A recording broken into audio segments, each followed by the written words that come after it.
Helen as your crew members today. They'll be serving all your refreshments. They'll be around to you shortly, ask you what you'd like and bring your drinks to you.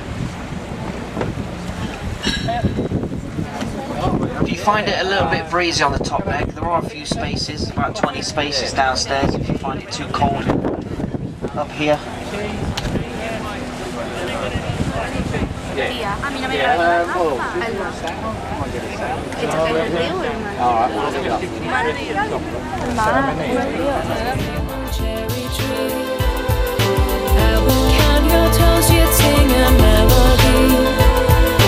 It's no longer there, but the memory remains.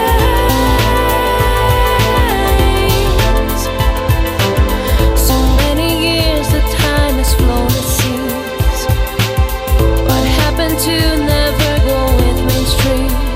That ticking clock has never stopped, but it sure killed all our dreams. Now we're older and no longer so crazy.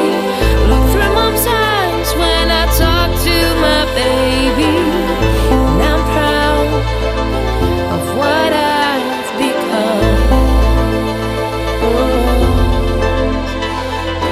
Underneath that big well-known cherry tree, I will count your toes, you'd sing a melody. From Exmouth. It is actually joined to the mainland. It's called Dawlish Warren. A very large nature reserve Dawlish Warren is. At high tide, which is now, all the sandbanks are covered in water. This is where majority of the bird life comes back to roost because they can't get out on the river to feed. There's a bird hide over there in the top corner next to the golf course. Also, do you remember back in the 70s a TV show called The Oneidin Line? If you do, they use Dawlish Warren as their South Sea desert island location. That's where Captain Baines got shipwrecked apparently, but far too young to remember that.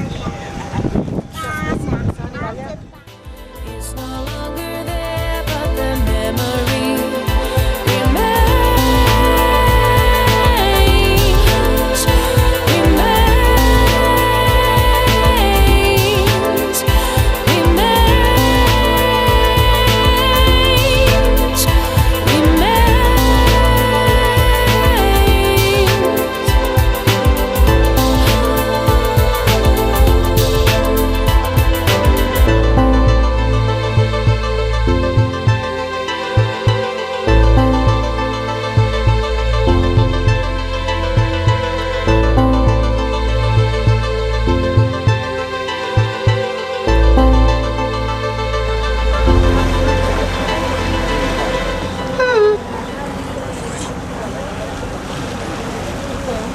The landing craft that's in front, that belongs to the Royal Marines.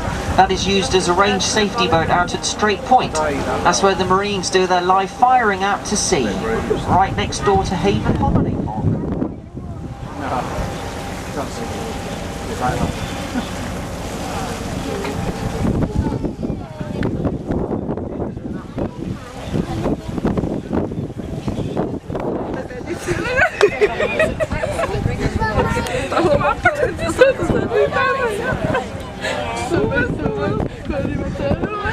The village on the left-hand side is called Starcross. Starcross runs parallel with the main Paddington to Penzance railway line. Everything that goes down to South Devon and Cornwall goes down that line there. The tall brick building in the centre of Starcross with the flag flying, that's one of the last remaining pumping stations on Brunel's atmospheric railway.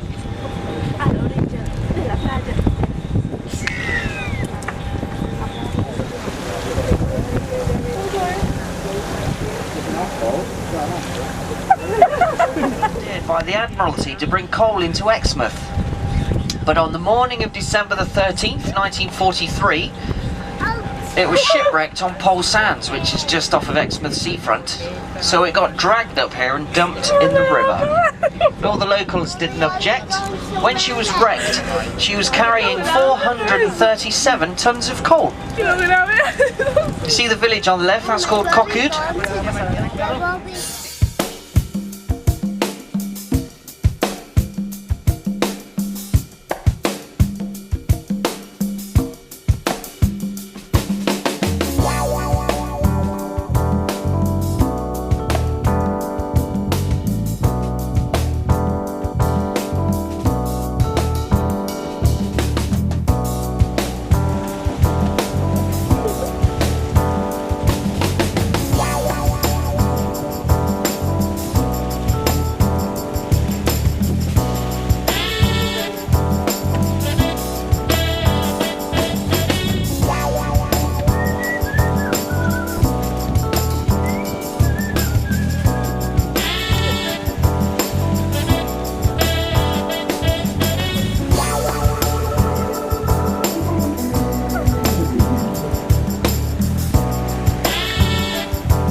remnants of the lime kiln on the water's edge, just next door to that little tower. You got any binoculars? The little tower is St. Peter's Tower. That was built in 1885. You fancy a nice walk this afternoon after this trip? Or any afternoon when the sun's out? There's a lovely footpath that runs down the side of the estuary over there. When you get to the village, there's 3 lovely pubs. All of them do really well for food. I think there's a tea room there as well. And a Londis. If you didn't fancy walking home, catch the train. Runs up and down that track every half an hour.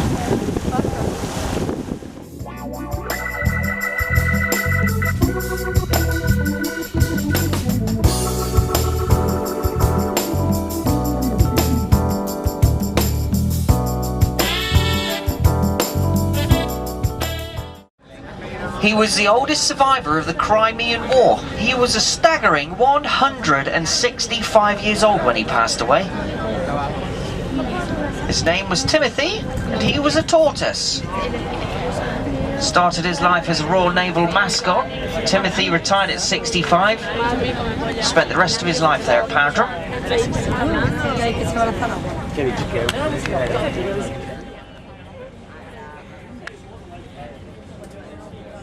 Belvedere House.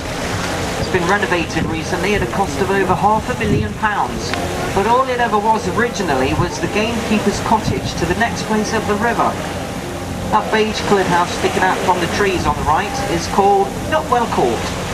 And that was built as a country residence for Queen Elizabeth I. She then passed it on to the Drake family, and they owned it right up until 1937.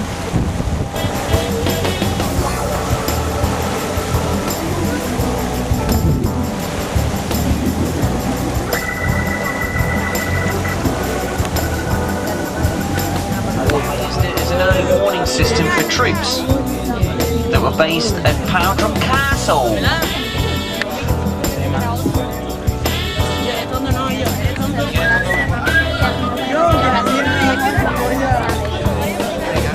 As we turn here, on the right hand side, used to do lots of his fundraising from the Marine Camp. The first female got her Green Beret there in 2001, and Prince Edward did his basic training there as well for a couple of days.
Phase of the project. If you fancy one of those, the starting price is 340,000. The top price, 1.75 million.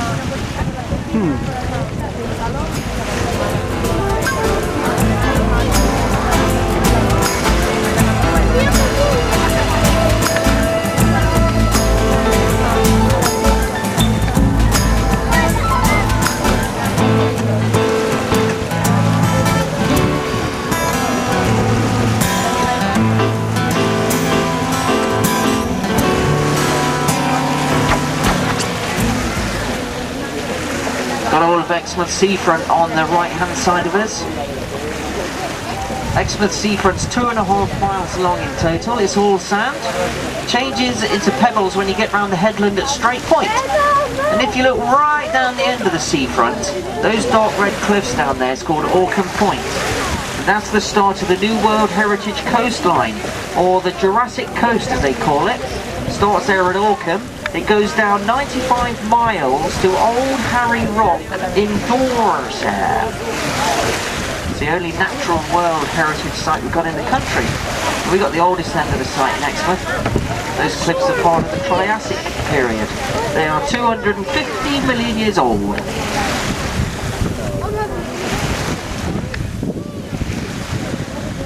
See the new structure down the seafront?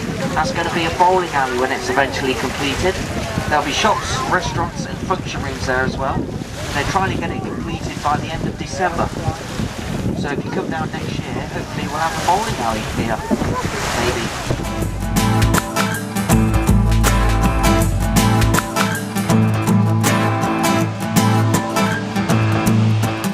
Of Queen Victoria.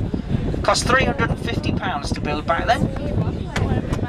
In 1995, they put the flagpoles around it to commemorate the 50th anniversary of the end of the Second World War. And all the flags that are around it this week have got something to do with some of the Saturday.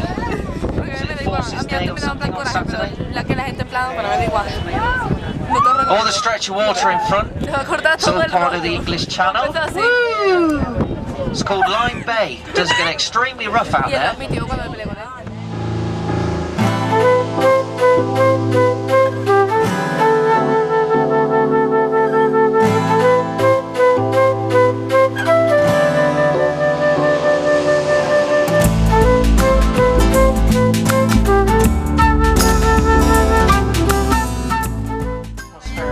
It's just waiting for you to get on board.